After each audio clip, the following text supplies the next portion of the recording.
Hi friends, welcome to pressure cooker. నేను మీ సుజాత. ఈరోజు వీడియోలో కూల్ కేక్ని చాలా సింపుల్గా అలాగే చాలా టేస్టీగా చాలా ఈజీగా ఇంట్లోనే ఎలా ప్రిపేర్ చేసుకోవాలో చూపించబోతున్నాను. కూల్ కేక్ ఇంట్లోనే చేసుకోవటం చాలా ఈజీ. నేను అన్నీ కూడా ఇంట్లో ఉన్న వాటితోనే చూపించబోతున్నానండి. దీని టేస్ట్ కూడా చాలా బాగుంటుంది. అందరూ కూడా ఈ క్రిస్మస్కి అలాగే న్యూ ఇయర్కి ఇలా సింపుల్గా కేక్ తయారు చేసుకోండి. పిల్లలు పెద్దలు అందరూ ఎంజాయ్ చేయండి. మరి కేక్ చేసే ప్రాసెస్ ఏమిటో ఇప్పుడు చూసేద్దాం. ముందుగా ఒక మిక్సింగ్ బౌల్ తీసుకొని అందులోకి అరకప్పు షుగర్ పౌడర్ని వేసుకోండి. నేను ఎగ్లెస్ చేస్తున్నాను కాబట్టి అరకప్పు పెరుగును తీసుకుంటున్నానండి. మీరు ఎగ్స్తో చేసుకోవాలనుకుంటే దీనికి బదులుగా 2 ఎగ్స్ని తీసుకోండి. అలాగే పావు కప్పు ఆయిల్ని కూడా యాడ్ చేసుకోండి. పావు కప్పు పాలను కూడా తీసుకోండి. ఇప్పుడు వీటన్నిటిని కూడా ఇలా బీట్ చేసుకోండి. సుమారు 5 to 6 minutes ఈ విధంగా బీట్ చేసుకోవాలన్నమాట. ఇప్పుడు ఇందులో ఒక జల్లెడను పెట్టి ఇందులోకి 1 కప్పు మైదాను వేసుకోండి. 1/2 టేబుల్ స్పూన్ బేకింగ్ పౌడర్, అలాగే పావు టీ స్పూన్ బేకింగ్ సోడాను కూడా వేసుకొని ఈ విధంగా జల్లించుకోండి. ఇలా జల్లించి తీసుకోవడం వలన ఉండలు లేకుండా పిండి సాఫ్ట్గా ఉంటుంది.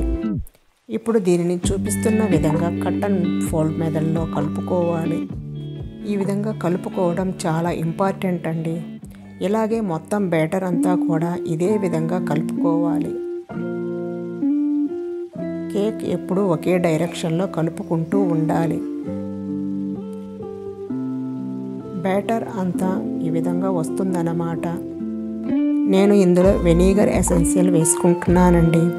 మీ దగ్గర ఏది ఉంటే అది వాడుకోవచ్చు. మీ దగ్గర ఏది లేదనుకుంటే కొంచెం యాలకుల పొడినైనా వేసుకోవచ్చు. దీన్ని కూడా ఒకే డైరెక్షన్లో కలుపుకుంటూ ఉండాలండి.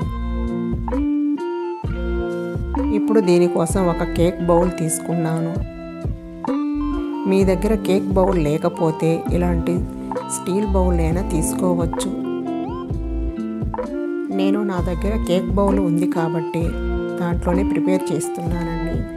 ఇప్పుడు ఈ బౌల్లో కొంచెం నెయ్యి కానీ ఆయిల్ కానీ వేసుకొని ఈ విధంగా అప్లై చేయండి. ఇందులోనే కొంచెం మైదాను చల్లుకొని ఈ విధంగా డస్టింగ్ చేయండి. ఇప్పుడు బ్యాటర్ అంతా కూడా ఈ బౌల్లోకి వేసుకోవాలండి. ఇలా డస్టింగ్ చేసుకోవటం వలన కేక్ తీసేటప్పుడు అంటుకోకుండా ఈజీగా బౌల్ నుండి వచ్చేస్తుందన్నమాట. ఇలా బ్యాటర్ మొత్తం వేసిన తర్వాత ఇలా 2 సార్లు ట్యాప్ చేసినట్లయితే ఎయిర్ బబుల్స్ ఉంటే పోతాయన్నమాట. ఇప్పుడు స్టవ్ మీద గిన్నెను కానీ లేదా మీ దగ్గర మందపాటి ప్యాన్ కానీ ఉంటే దానినైనా పెట్టుకోవచ్చు. మనం తీసుకున్న గిన్నె కన్నా కొంచెం పెద్ద గిన్నెను తీసుకోవాలి. ఎందుకంటే మనం చేసే కేక్ చక్కగా బేక్ అవుతుంది. నేను ఇక్కడ ప్యాన్ని పెట్టుకుంటున్నానండి. ఇప్పుడు ఇందులో ఒక స్టాండ్ కానీ ప్లేట్ కానీ పెట్టుకొని 5 నిమిషాల పాటు బీహీట్ చేసుకోవాలి. ఇప్పుడు 5 నిమిషాల తర్వాత మూత తీసి ఇప్పుడు ఈ బ్యాటర్ గిన్నె ఉంది కదా, అది ఇందులో పెట్టి 35-40 minutes వరకు మీడియం ఫ్లేమ్లో పెట్టి బీహీట్ చేసుకోవాలి.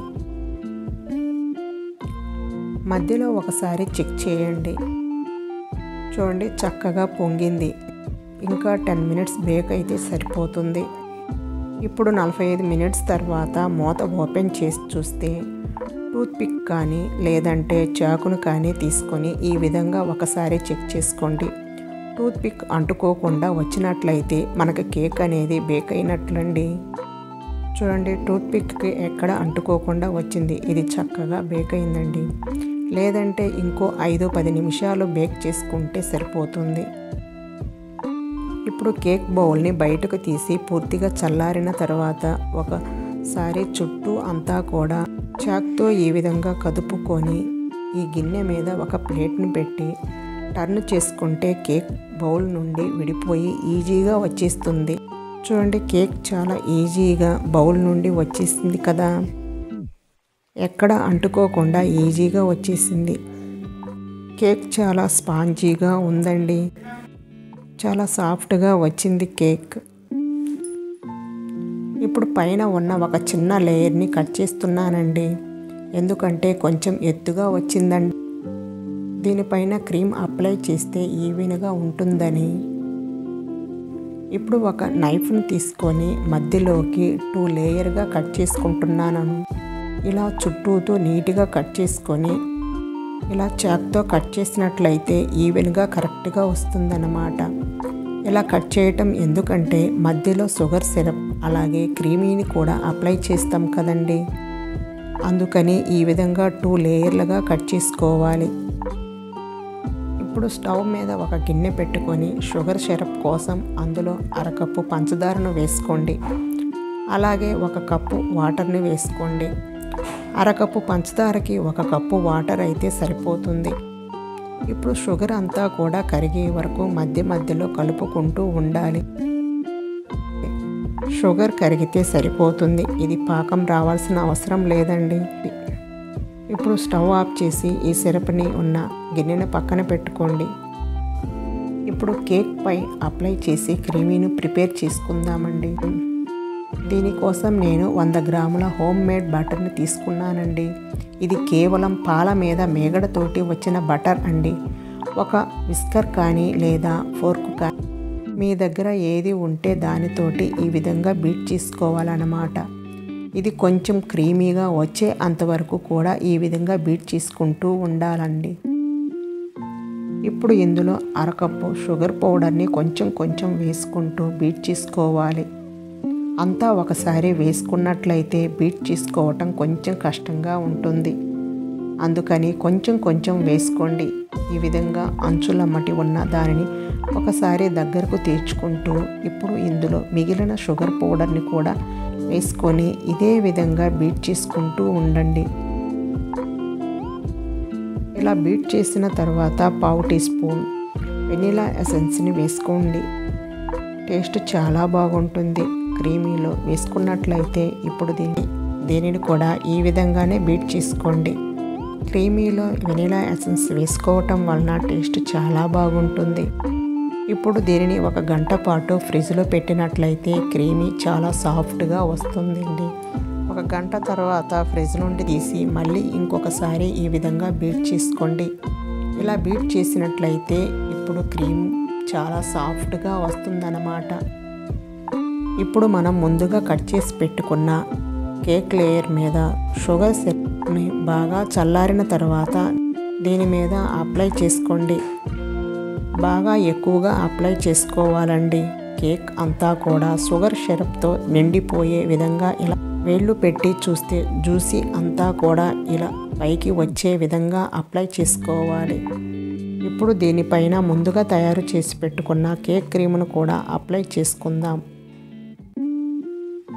ఈ విధంగా కేక్ అంతా కూడా అప్లై చేసుకోవాలండి. ఇంకొక లేయర్ని దీనిపైన పెట్టేసి సేమ్ ప్రాసెస్ చేసేసుకుందాం. దీనిపైన కూడా షుగర్ సిరప్ అంతా కూడా నిండిపోయే అంతవరకు అప్లై చేసుకోండి. దీనిపైన కూడా క్రీమ్ అప్లై చేసేసుకోండి. ఇలా చుట్టూతూ కూడా క్రీమ్ అప్లై చేసుకుందాం. చూడండి, ఇలా కేక్ మొత్తం కూడా క్రీమ్ని అప్లై చేసుకోండి. ఇప్పుడు పైన డెకరేషన్ చేసుకోవటం కోసం క్రీమీని తీసుకొని సర్కిల్ మాదిరిగా పెట్టేసుకున్నానండి. చూడండి ఎంత చక్కగా వచ్చిందో. మీకు కేక్ ఏ విధంగా కావాలనుకుంటే ఆ విధంగా డెకరేట్ చేసుకోవచ్చు అన్నమాట. దీనిపైన కొంచెం చాకో చిప్స్ వేసుకున్నానండి. చూడండి, ఇలా కింద లేయర్ మొత్తం చాకోస్ని అప్లై చేశాను. చూడటానికి చాలా బాగుంది కదా. చూడండి, ఇలా మీరు ఇంట్లోనే ఈజీగా కేక్ని ప్రిపేర్ చేసుకోవచ్చు. ఇప్పుడు దీనిని 2 అవర్స్ పాటు ఫ్రిడ్జ్లో ఉంచుకోవాలండి. 2 అవర్స్ తర్వాత ఫ్రిడ్జ్లో నుంచి బయటకు తీసి అంతేనండి, ఫైనల్గా కేక్ రెడీ అయిపోయింది. చాలా టేస్టీగా ఉంటుంది. తప్పకుండా ట్రై చేసి చూడండి. ఈ రెసిపీ మీకు నచ్చినట్లయితే లైక్ చేసి అలాగే మీ ఫ్రెండ్స్ అండ్ రిలేటివ్స్కు షేర్ చేయండి. ఓకే ఫ్రెండ్స్, నా ఛానల్ని ఫస్ట్ టైం చూస్తున్నట్లయితే సుజాత ప్రెషర్ కుక్కర్ని సబ్స్క్రైబ్ చేసుకొని పక్కనే ఉన్న బెల్ ఐకాన్ని క్లిక్ చేయండి. అలా చేయటం వల్ల నేను పెట్టే లేటెస్ట్ వీడియోలన్నీ నోటిఫికేషన్ వస్తాయి. Thank you for watching.